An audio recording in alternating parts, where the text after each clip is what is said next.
ICE has been operating here for years with less pushback than we're seeing right now. And even the St. Paul police chief recently said, is there not a way to find common ground without scaring the hell out of people in the community? Those are his words. And I just wonder, with this Operation Metro Surge, is any part of it meant to send a form of political message to the leaders here in Minneapolis and the state of Minnesota? And I know you talked about you've been in touch with the governor's offices and the mayor's offices, but why have you not been able to speak to them directly?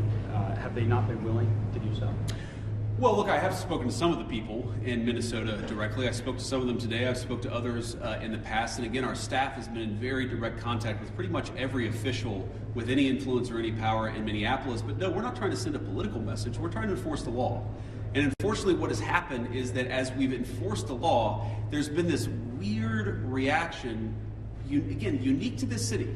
This is not a common thing across the United States of America. There's been a very unique, very Minneapolis-specific reaction to our enforcement of federal immigration laws. What I'm trying to do here today is understand why that is. What is it about Minneapolis that has become so chaotic?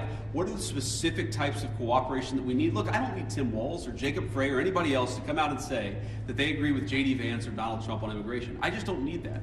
What I do need them to do is empower their local officials to help our federal officials out in a way where this can be a little bit less chaotic and it can be a little bit more targeted. Like if we're trying to find a sex offender, tell us where the guy lives.